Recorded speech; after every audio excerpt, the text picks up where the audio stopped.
Following Pearl Harbor, the Japanese had swept far into the Pacific, occupying islands as far south as New Guinea. That was 1942. Thereafter, we recaptured them one by one until our next conquest would bring us within striking distance of the Philippines and Japan itself. Less than 1,600 miles from Tokyo lie the Marianas, 15 volcanic islands, including Guam, Rota, Tinian, and Saipan. Saipan, the Marianas Administrative Center, was our first objective, to be invaded June 15, 1944. On the 22nd of February, carrier planes of Task Force 58 took off for the softening up attacks on Saipan's defenses, as well as those of Tinian, Rota, and Guam. Our first wave of planes caught the Japs off guard. It got 70 of their aircraft on the ground.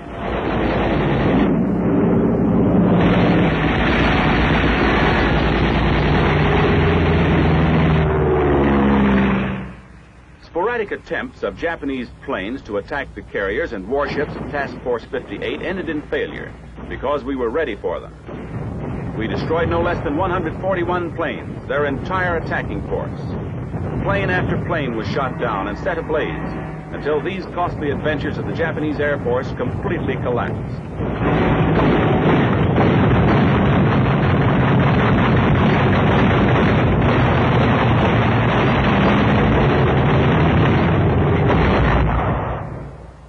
Toward the end of May, the 27th Infantry Division in Hawaii was getting ready to sail for Saipan. Major General Smith was in command. Veterans of the Gilbert Islands campaign, the men of the 27th knew the enemy. Some of their buddies had not returned from the Gilberts. Some would never return from Saipan. Elsewhere in the Pacific, the 2nd and 4th Marine Divisions embarked. They were to make the first landings on the island. By now, convoys were nearing Saipan. In 2 more days, these men would be crawling through brush and cane fields, fighting for every foot of Japanese ground. They received their final instructions in Japanese symbols, nomenclatures, and the island's geography. Saipan was the Japs' nerve center. Its capital and largest city was Garapan, the second biggest city, Charankanoa. Airfields were at Aslito and Charankanoa, and a partially completed airstrip at Marpi Point. The population was estimated at 50,000, 25,000 civilian, 25,000 military. Our naval barrage blasted away at all Jap installations. On the success of this barrage depended the fate of our Marine divisions.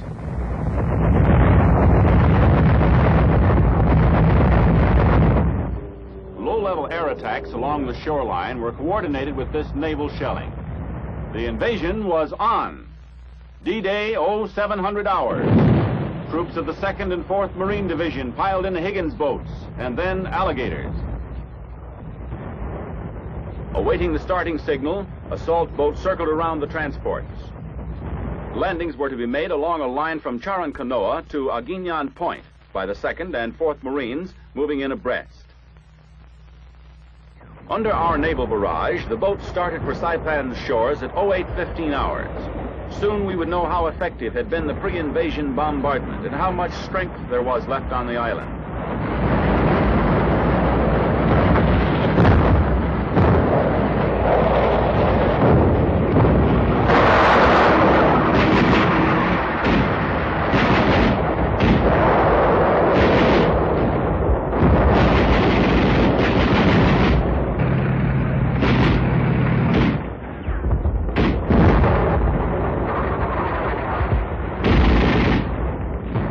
Once on land, however, we were pinned down for a couple of hours.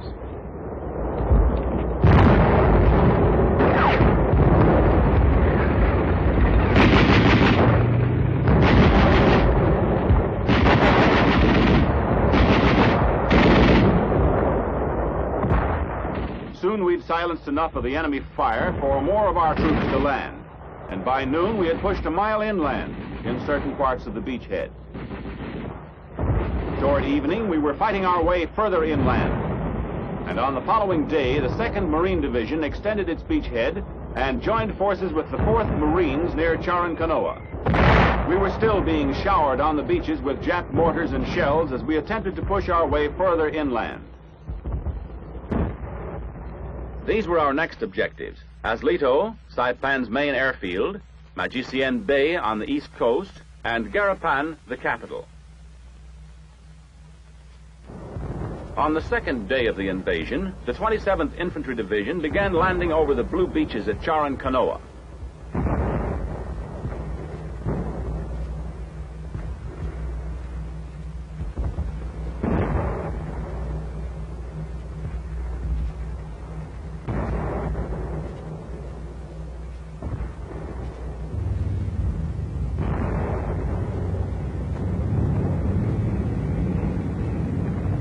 Having landed with little opposition, the 27th set up a command post and established contact with the Marines to coordinate an attack on Aslito.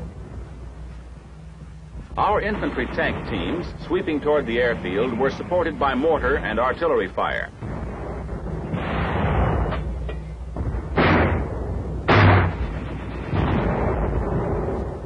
Here in the eastern sector, resistance was stiffest because the Japs had already withdrawn many troops from the south. After a day of hard fighting across the dangerous exposed ground, the Army troops captured Aslito Airfield on D-Day +3. The hangars and planes were largely in ruins.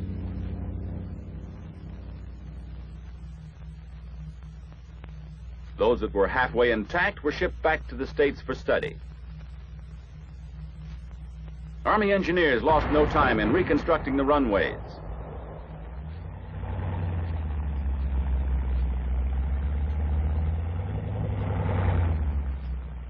Thousands of natives and their children, caught in the advance of our troops, streamed through designated safety zones to the internment camps. Here, together with captured Jap soldiers, they were treated as prisoners of war and were given food, clothing, and medical treatment.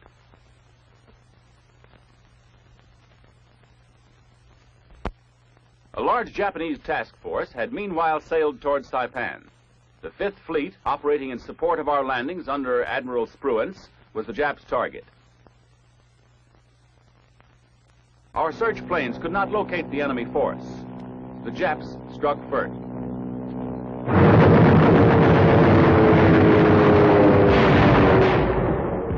Their planes attacked 300 miles west of Saipan, the day of Aslito's capture.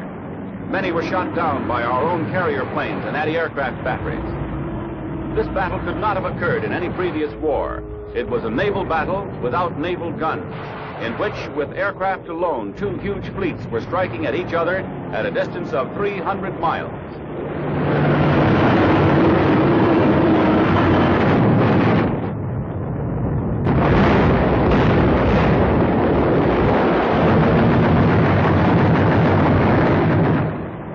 It was the first major naval engagement since Midway.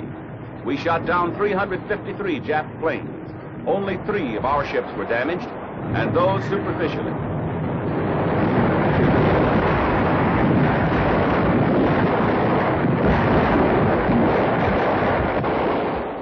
Now it was our turn.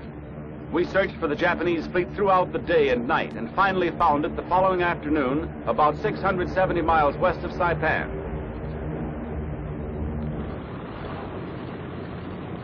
An all-out airstrike was immediately ordered by Admiral Mitcher, commander of our carriers. It was just before dusk. By the time we reached the fleet, it had already shifted its position.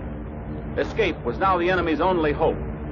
After yesterday's battle, he just didn't have enough planes. We saw a few in the air, none on the decks. We sank 3 Jap carriers and 15 other warships. And as our planes returned from their mission, the Japanese fleet, totally crippled, retired toward the Philippines. Our troops on Saipan, having secured Aslito Airfield, drove eastward towards Majicien Bay and isolated a large part of the Japanese troops on the southern tip of the island at Naputan Point. From there, the 27th Division moved into reserve. Meanwhile, the 2nd and 4th Marines went up the center of the island toward Mount Papacho, which dominates Garapan and its harbor. Mile by mile, we were taking possession of Saipan, called the Island of Many Thieves, by the discoverer of the Marianas.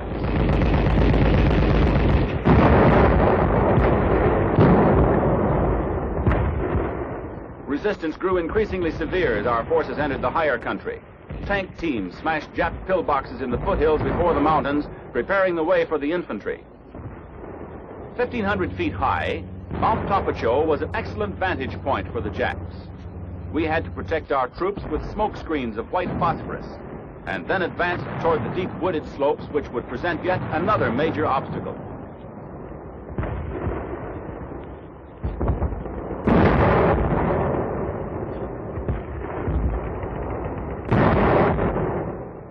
To flush out the Japs, we set fire to the surrounding cane fields.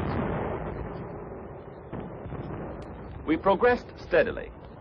Once our forces gained the mountain, they would be able to control the capital. This last stretch was one of the hardest. Along the mountainside, Japs were hidden in limestone caves from which they had to be blasted with dynamite and flamethrowers.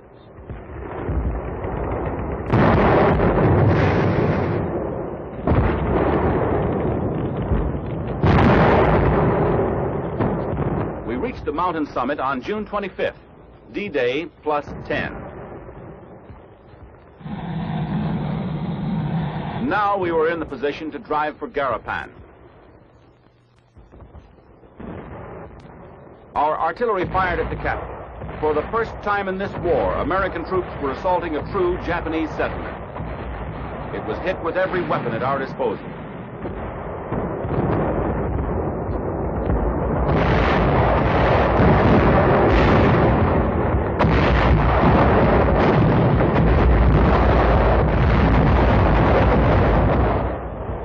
Naval guns supplemented the artillery barrage.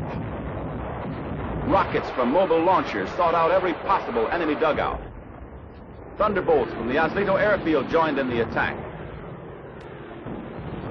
And Navy dive bombers blasted the Jap batteries and defenses.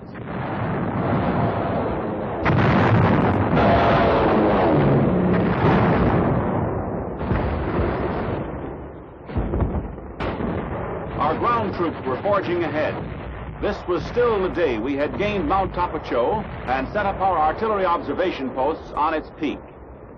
In a few more hours, we would hold a continuous line from coast to coast across the island.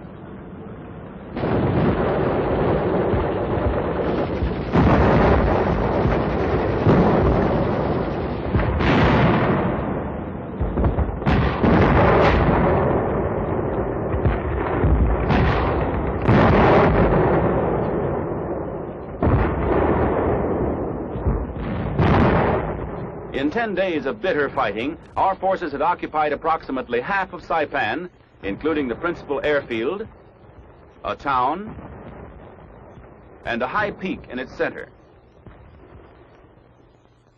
Many Japs had been killed, though only a handful were captured. Now, on the 14th day, the troops were entering the outskirts of the capital.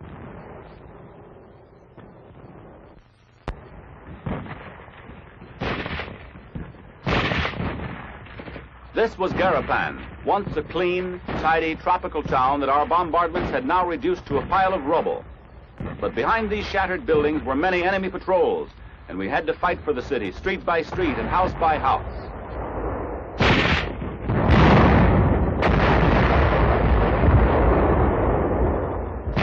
After 4 days of this struggle, on the 2nd of July, Garapan fell, and so had its harbor, Tanapag, and the Flores Point seaplane base.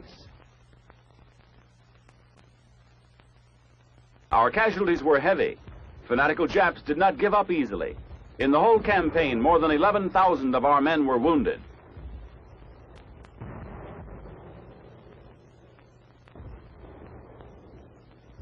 Some of these men were now on their way back to the States. There were others, of course, who would never return.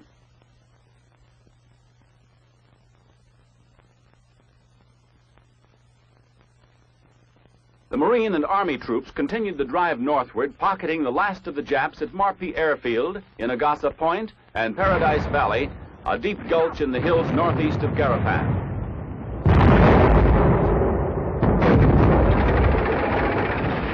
The enemy still resisted violently. The terrain was tough. It became more and more difficult to move equipment. Then, on July 7th, 5,000 Japs tried a last suicide counterattack, the largest ever launched in the Pacific.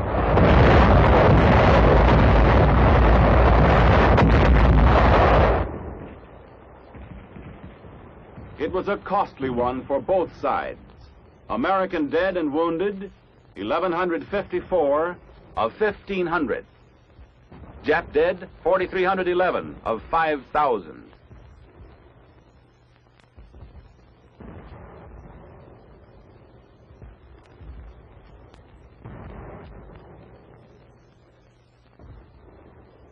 We gave what remained of the enemy a chance to surrender. Through loudspeakers, we announced the ultimatum and held our fire.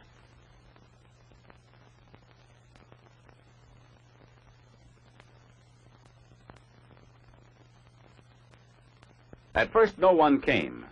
Then a few natives and Japanese civilians, but hardly any soldiers. When the time limit was up, we resumed our fire. The battle went on against the remaining Japanese, most of whom were holed up in well-nigh inaccessible caves. They didn't have a chance now, but they knew that this island was the gateway not only to Japan, but to the Philippines and all Japanese-held territory in the Western Pacific.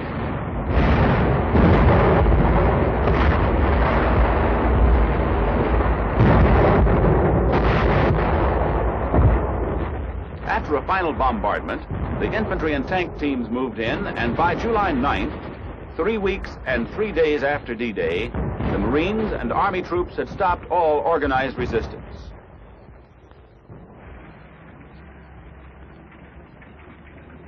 General Richardson and Major General Greiner inspected the fallen city of Garapan on the 13th of July. The last remaining Japs were burned out of their cave hideouts. Here and there, we found them stranded on cliffs and had to pick them off one by one.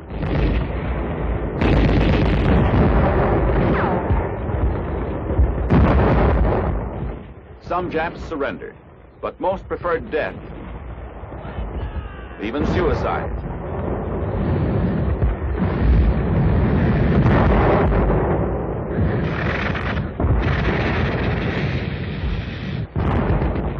Some tried to escape by swimming, though few got away, and so strong was their indoctrinated horror of the Americans that fervent Japanese parents forced their children to swim out into the ocean. Our men rescued some of these children, and together with natives and captured soldiers, took them to internment camps and prisoner of war enclosures.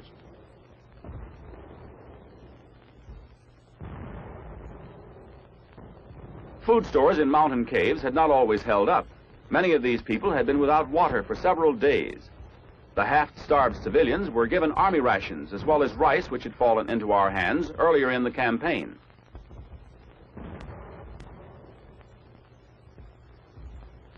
Those who were too young or too feeble to walk were sent to central internment camps elsewhere on the island. Japanese prisoners, the few who'd surrendered, were put to work burying those who hadn't.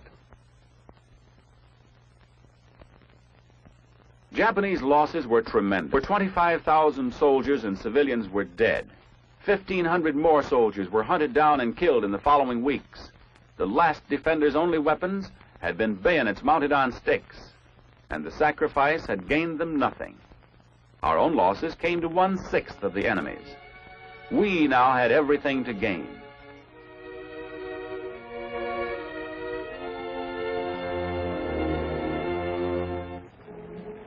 Ever since Aslito's capture, Army engineers and Seabees had been at work on the new airfield. Perhaps it was a routine job for the engineers. But when the last piece of gravel was smoothed out by their bulldozers, the war in the Pacific entered a new and decisive phase. So far, every island we had recaptured, every swamp and malaria-infested spot from Guadalcanal to Kwajalein had been a springboard for the next island. But not Saipan. When, on November 24th, 1944, the first super fortresses took off from this center of the Marianas, they could at last head directly for the heart of the empire whose savage grip had reached so far into the Pacific. Saipan was our air springboard for Tokyo. This island had given our Pacific flyers the first chance to strike at the Japanese home. From that time on, with hundreds of our giant bombers, we began the final destruction of a war machine that had once hoped to wipe out our civilization.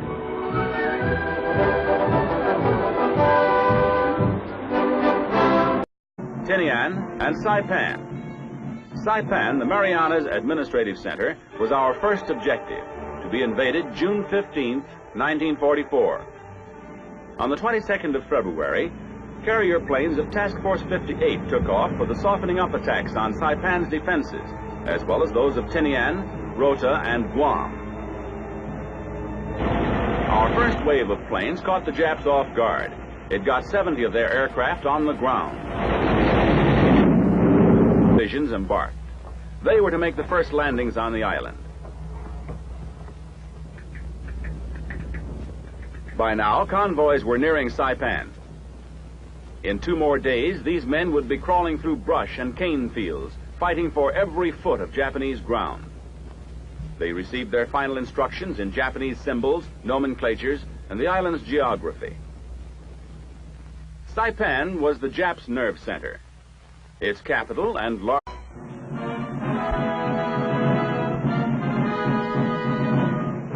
Following Pearl Harbor, the Japanese had swept far into the Pacific, occupying islands as far south as New Guinea. That was 1942. Thereafter, we recaptured them one by one until our next conquest would bring us within striking distance of the Philippines and Japan itself.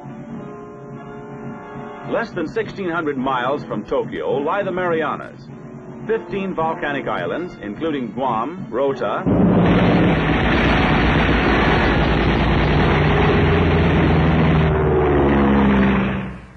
Sporadic attempts of Japanese planes to attack the carriers and warships of Task Force 58 ended in failure because we were ready for them. We destroyed no less than 141 planes, their entire attacking force. Plane after plane was shot down and set ablaze until these costly adventures of the Japanese Air Force completely collapsed.